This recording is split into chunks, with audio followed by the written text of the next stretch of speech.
Yo, what's happening everybody, King GBL here, and welcome back to a brand new Go Bat League video. Today I'm going to be showcasing Double Flyer in the Ultra League once again with Poliwrath in the lead, Charizard and Pidgeot. This team is working insanely well for me. I'm not too sure why. I am triple weak to Ampharos and Electric in general, but in any case I went super positive with this team. I went 18 out of 25 on stream today. I went 15 out of 25 a couple of days ago on stream. This has been the best team for me in the Ultra League so far, and if you have these Pokemon available to you, I do highly recommend checking it out. We have Poliwrath in the lead, which is getting a ton of good leads. We have Charizard or Pidgeot as the safe swap. If you think they might have an Electric in the back, you safe swap Charizard, because you can look to CMP the Ampharos on the first move if you get a Wing Attack's head start. And of course Pidgeot, it's actually an amazing Pokemon in this meta. Despite how many Steel types there are, if the opponent meets your Pidgeot with a Steel type, all you have to do is debuff them a couple of times and they basically just get farmed down by Charizard or Poliwrath, which actually is a really good position. Like having Poliwrath with Energy or Charizard especially, with Energy in the end game, is super good. So you're like almost just using the Pidgeot to bait out something. I do like using Charizard to bait out things, but Charizard I think is just much better as a closer or a lead as opposed to a safe swap. So generally that's what we've been doing, and like I said, it works super well. This is an interesting match here. What I like to do in this situation is overfarm. A lot of the times the opponent goes for CMP. The opponent was getting a weird lag right there. If you overfarm, the opponent usually throws in bad timing, which will allow you to get off 2 Ice Punches before the opponent gets off 2 Dragon Claws. Basically, they need to throw in between your counters to outpace you or CMP you. So that's a mistake a lot of people make with this Pokemon. And of course, Ice Punch will one-shot the Dragon and Flying type, so it's a very good position. As you can see here, we're just getting this very, very low. The opponent banks a move, and they come into Tapu Fini. The only Pokemon on my team that actually beats Tapu Fini is Pidgeot. Tapu Fini is one of the biggest core breakers for this team for sure. However, against Poliwrath, it's not quite as bad as you would think. They have to farm up 20 turns for a Moonblast, and quite oftentimes they go for the bait, I've noticed as well. It must be a common matchup that these Tapu Finis are seeing, and I think they may actually need to bait to win that match in later shielding scenarios, which is quite interesting. Anyway guys, welcome to the video man, hope you are all having a great day so far. If you do me a favour really quick there, hit the like button, it's absolutely free. Subscribe as well. As you guys know, with the new season, all of the buffs, all of the new Paldean Pokemon, it's just been an absolute ton of content. So if you want to help me push this content out a little bit, simply like the video if you like it, and subscribe if you want to see more. Easy as that. We're going to go for this Dragon Claw here. I think the CMP us there, they banked a move. Generally Dragonite does try and bank a move, but we still have a shield, and back in comes Skelly. This Crocodile is about to get absolutely toasted and turned into a pair of boots. And we're just going to lay it into them here. Now, I was actually super tempted to call this bait right here. I was talking to the chat at this point, and I'm like, this is just a disarming voice. But I think if I start calling these types of baits, people will say I'm using a Discord bot. So for that reason and that reason alone, I decided to shield up the Fairy type move and go ahead and hop into the next battle. Like I said, man, I am just super surprised how well this works. I have encountered a few Ampharos, and you know, it is tricky of course, but I think since using this team, I've run into like 3 or 4 Ampharos. I've won 2 and lost 2. Charizard's basically one-shot them anyway, and like you can debuff the crap out of them with Pidgeot. Brave Birds are no joke, it does like 30-40% of their health anyway, so even with resisted moves and even if they're doing super effective damage to you, you can definitely deal with those. Now in this situation, the opponent knows they lose CMP, however they go for a second one anyway, because why not? They throw the Scald on Pidgeot, a good thing they were not baiting, or else they would have eaten Ice Punch, and in comes Drapion. This is going to do a lot of damage. Shadow Drapion hits like an absolute truck. We do love that move. However, the opponent is not going to live this Brave Bird if they let it go. We are just absolutely YOLOing this, because the opponents always expect to bait from Pidgeot. Not this time, folks, not this time. I actually did make some pretty bad baits in this video, which you're going to see a little bit later on, but I think overall I played with this team pretty well, and yeah, we're going to look to farm down this Poliwrath. Now, I believe this is 887 for the Scald, so we do shield up this one, even though it was a little bit sooner. In comes our own Charizard, and we have a Scald banked on our own Poliwrath. So at this point, the opponent's win conditions to call a bait. I'm not baiting, I'm YOLOing the Blast Burn, and that's going to be good games. Again, I was tempted to call a Dragon Claw just for the vibes. However, I'm not a cheater, so I have to shield up this Blast Burn, and we're going to have to let one go anyway, so might as well shield up the first one just in case it's the Blast Burn. I don't think the opponent's going to get to 2, and of course we can just counter them down. The opponent got a 2 shield flex, so congratulations to the opponent, and let's hop into the next battle. Toxicroak, a little bit awkward for my lead. I've got 2 good answers for it. Now, I do go for the catch. The opponent actually overfarms and comes out with energy, which is a little bit tricky. An argument could be made that you should just swap straight out because you've got 2 hard answers to it. However, I do like to try and take an advantage there if possible. And as you're seeing, we're getting met by Miltank. Now, whenever I see a normal type on the swap, you've got a Toxicroak right, a poison type. Poison Double Dark is a pretty common line, so I'm sort of expecting them to have something else in the back that is weak to counter, whether it be a Steel type, another normal type, a Dark type, right? Poison Double Dark, or you know, Poison and 2 things that are weak to counter in the back. Pretty common line. We're going to let this move go though. It is just going to be a Body Slam, which won't do too much damage. And I think it looks a real line here at this point. The opponent has a move banked, and I think I'm going to shield up my Poliwrath here. I go for an overfarm because I'm expecting them to CMP, which of course they will win. We're going to respect the Sludge Bomb, which is very good, and we're going to look to go for a Scald. I'm thinking here, we're going to find out if the opponent's weak to this or not. They are. So at this point, I'm going to go for another Scald, which will almost KO the Toxicroak. Toxicroak is pretty glassy, and we're going to come in with Charizard and just look to go for farm down. We actually get the attack drop on that as well. In comes this little squirrel, and once again, this little squirrel is about to get absolutely toasted and turned into a pair of somethings. They're going to go for several body slams here. I'm thinking, like, if I shield anything, I'm going to shield a move from Toxicroak. So I'm going to let this go, and of course, like, Poliwrath can still deal with it.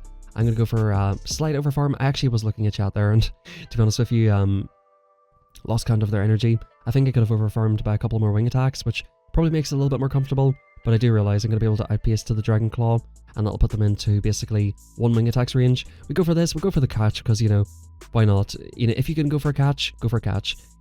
This one counter will KO anyway. Good games well played to the opponent, and let's hop into the next one. Very negative lead for Poliwrath, however, this team is designed to beat these sort of teams. Once again, I'm going for an advantage. I wasn't expecting them to insta-throw, to be completely honest with you.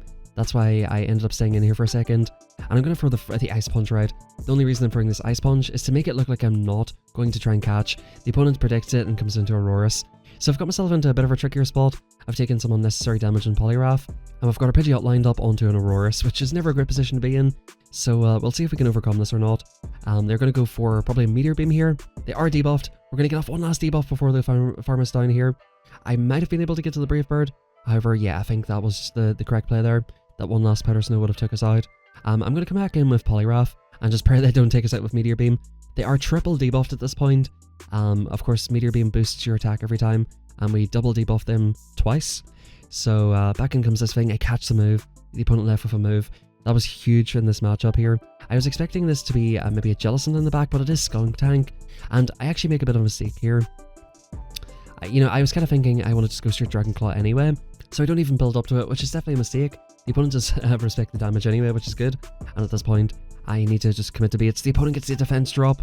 I was just thinking, oh wow, this Skuntank with non-shadow. The jabs really aren't doing as much, but now they're fucked with these jabs, and we're going to have to YOLO this Blast Burn here.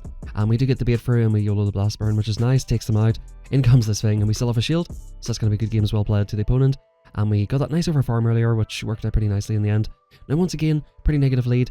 As I mentioned, like you generally do get very positive leads with Poly, but there is a way to outplay these bad leads. And we're going to see what we decide to do here in this situation. So debuff number 1, they're double debuffed, which will allow us to comfortably live the Zap Cannon right. We're going to go for another debuff and hopefully a Brave Bird, which will put them pretty low. Feather Dance number 2 coming through.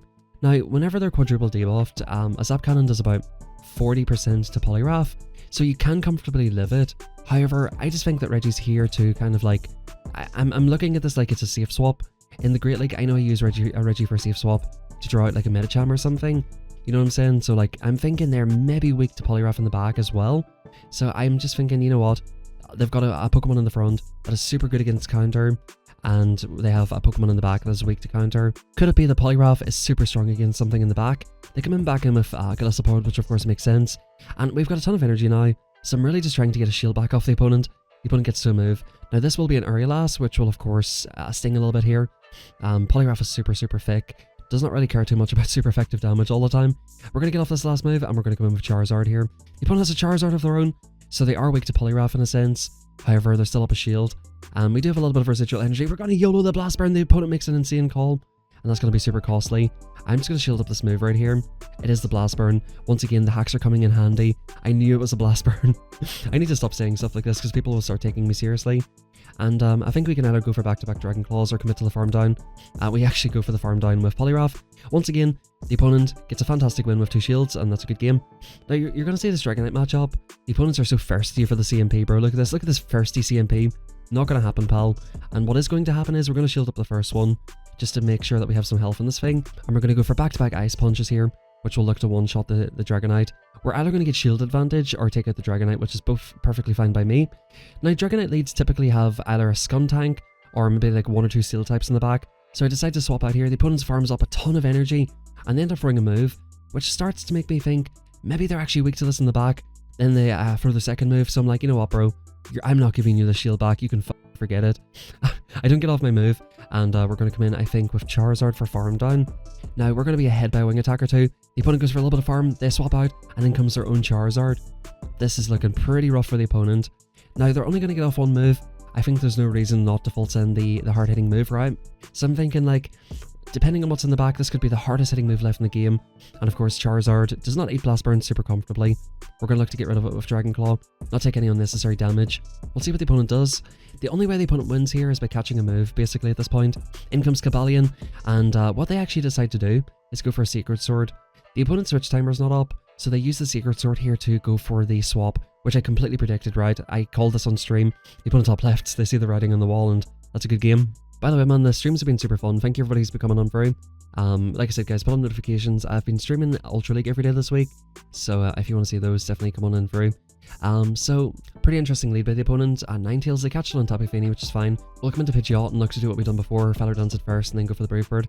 But Ninetales is super awkward, because, of course, counters are neutral, like you rip through it with Poliwrath, but it does super well against Charizard. Well, I guess you can one-shot it with Blast Burn, does well against Pidgeot.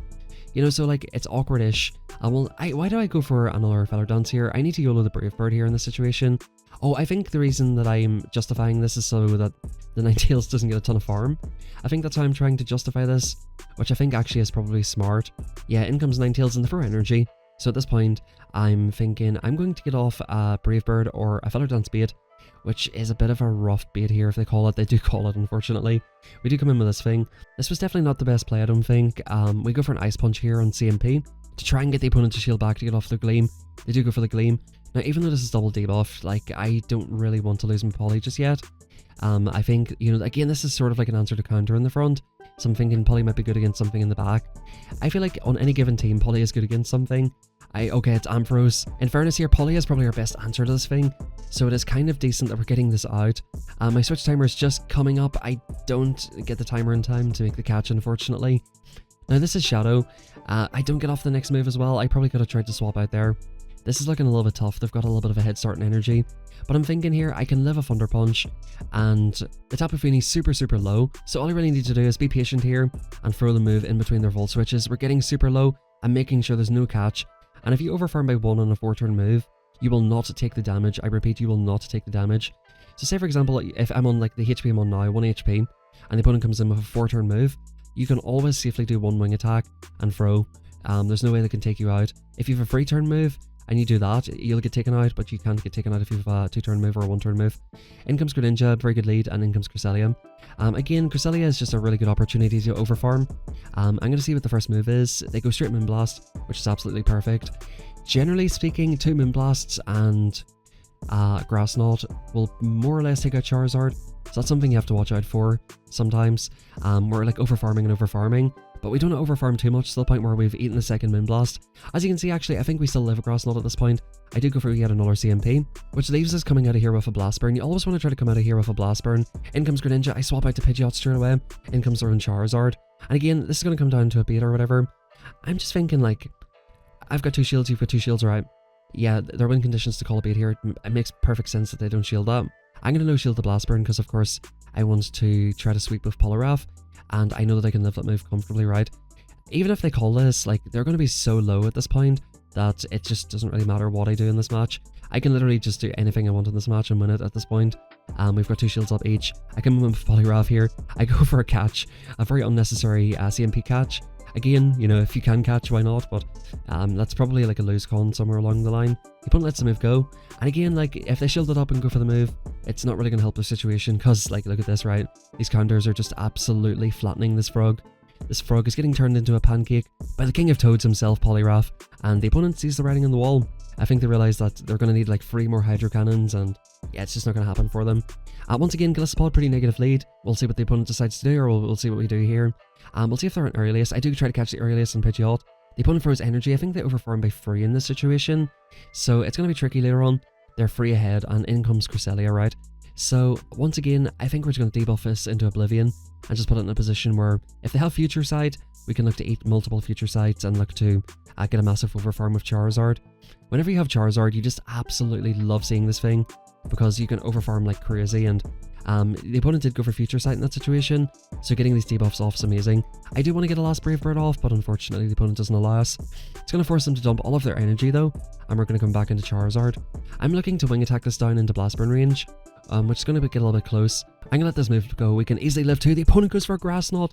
That is probably one of the worst baits I've ever seen in Go Battle League. We CMP them on the Future Side, and this should be pretty much enough to take them out. Yeah, that does take them out. And we'll see what the opponent comes into. They come back into this thing, which indicates to me that they're pretty weak to Charizard in the back, if you think about it. So I thought they would definitely shield that. They do not, so I come in and catch on Poliwrath. I'm thinking, bro, like, you're coming into this thing against Charizard with super effective wing attacks.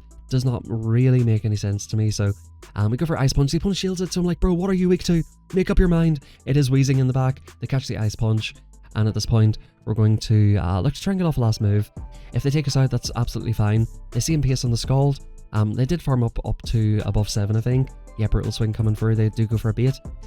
They're probably an overheat, so that would be a reason for them not to just, of course, debuff their attack. We come back in with Charizard, and what I decided to do here is actually go for a Dragon Claw and farm down, because I did not think they would get to another move. We're farming up just a ton of energy, which is going to allow us to go for back-to-back claws. I know the other Pokemon has a little bit of residual energy. They do get off a last second move, so I am forced to shield it, but I think I definitely outpaced the 2 claws. We get the farm down. The opponent comes in, goes straight for the move, of course looking for the debuff. Liquidation it is, and at this point we go for Dragon Claw. We're 1 wing attack off, and even if they shield us, I think we, of course, outpace. The opponent realizes it, sees the writing on the wall, and again, guys, you're seeing like a lot of awkward and negative leads, but we're overcoming them. I felt that with this team, I was able to overcome bad leads, and I was getting a lot of good leads as well, so it was just working really well on both fronts. Now again, this thirsty little Dragonite is going to go for a CMP tie. Not going to let it happen. We're going to overfarm. Look to shield up. This is generally a negative lead for Poliwrath in like later shielding scenarios, I suppose, because I think like a Dragon Claw will basically put us in farm down range. So we don't want to stay in here for too long. We get off the 2 Ice Punches, and if we stay in here for any longer, I think they do win this matchup. But I think actually us getting ahead there actually flips that scenario. So you do have to be very careful against Poliwrath if you're Dragonite. So we go for Feather Dance on the Reggie. Again, this is where like going into Charizard immediately is a temptation. Now, if you guys have seen this team before, it is probably double Steel, right? A Registeel coming in, Dragonite double Steel. I think this team used to be with Empoleon back in the day, but I'm thinking it's either Reggie and Steelix, or it could be Cobalion in the back. Definitely 2 very sweaty Pokemon here in the back, so Poliwrath could be very good, and of course Charizard could be very good. So I'm definitely happy that we're just debuffing this into oblivion. And look how low they're getting at this point. Now here's something you need to know about Registeel. To get to 100 energy, that is 20 lock-ons. So they farmed up to 100 energy and took out Pidgeot, which means that they're 10 lock-ons away from a Focus Blast, or of course 11 from the Zap Cannon. So now that they've thrown that move, I know that there are another 7 wing attacks off the move. Actually 8 wing attacks, but I throw after 7 just to be safe here. Boom, Blast Burn coming through. And that means we've just got an absolute ton of energy for anything that's in the back. Once again, I just really need to watch out for any sort of a catch.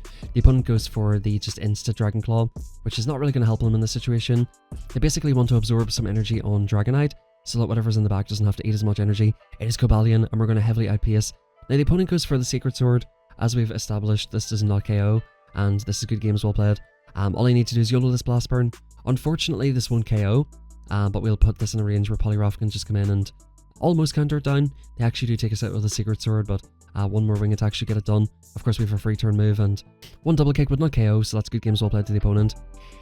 So yeah, man, I was seeing a lot of teams like that, and man, Charizard is just so much fun for those sort of teams. So in this next match, it's quite debatable whether this is a good lead or a bad lead. It is going to score. Now, 1 Ice Punch will look to KO, and they have to go the whole way up to the Earthquake. It takes them 9 wing attacks to get to the Earthquake, and then 8 on the second time around. So we're going to fire this off on 8. This will of course get the shield right. So I'm thinking like I might as well respect the damage. Even if they go for Night Slash, it's going to chip us and put us into like a farm down range. I'm over farming, predicting the catch. I think that was a CMP tie right there. And like I know I can definitely take this match right here. Good call. Is this the Earthquake or is it the Night Slash? The opponent just goes straight for the Earthquake. So I know I can definitely outpace, and I'm expecting the opponent to go for a catch. They do go for a catch. They're looking to try and catch an Ice Punch. I mean, sure, bro.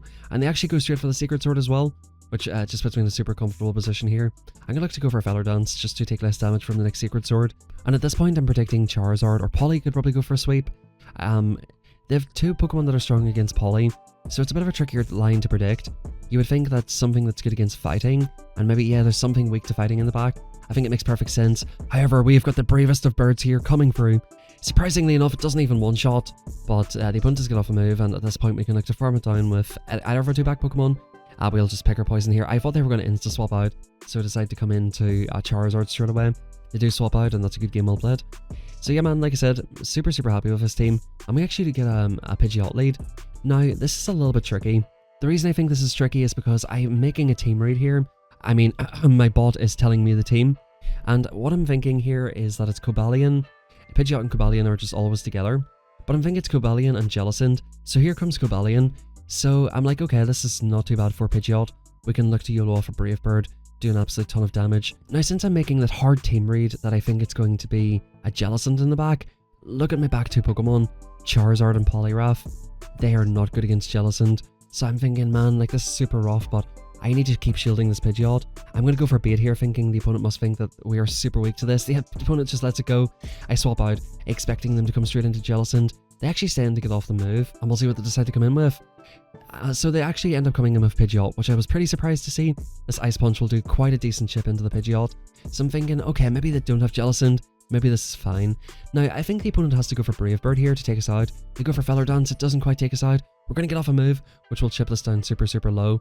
And at this point, I'm thinking, okay, maybe it's not Jellicent, so maybe Charizard can just sweep this match. Maybe it's like Pidgeot double steal is what I'm starting to think at this point. I'm going to let them take us out, and then look to come in with Charizard to hopefully farm this down. The opponent's not swapping out, because of course they swapped out with the Cobalion earlier. And once again, they come in with a Scrafty. Now, the opponent goes for an insta-catch. Not going to fall for it, buddy. And we're going to look to go for back-to-back Blast Burns. We CMP them on the Foul Play.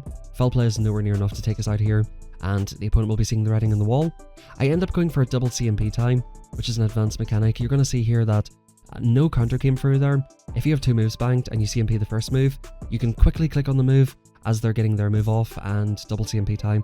Just a little bit of a tip there that can help in certain situations. Steelix lead. This is the first Steelix lead I've seen all day, and in comes Sableye and Weezing. Now this thing can only really throw brutal swings against us, and a Blast Burn will just look to absolutely rinse this thing. So we're going to look to YOLO the Blast Burn. It's so risky going for Dragon Claw baits on this thing. We CMP on the second brutal swing, and we'll see what the opponent wants to do. They do shield it. I was expecting them to let it go, because they can live that move, I think, just about from a non-shadow. So at this point I'm thinking, okay, we probably want to take switch advantage right here. The opponent can't really live a Blast Burn too comfortably, and of course they have a Steelix in the front. If we get Steelix lined up onto our Pidgeot, it's basically game over for us. I know I can live another brutal swing, and I know that I'm going to have to eat a brutal swing if I hope to take switch advantage anyway. So let the first one go. We're going to go for slight overfarm. Once again, I think I could have overfarmed by maybe 1 or 2 more wing attacks, and back in comes Steelix. I'm going to let them take us out here and look to realign with Poliwrath. In comes Tentacruel and in comes Pidgeot, and at this point I am absolutely shitting myself.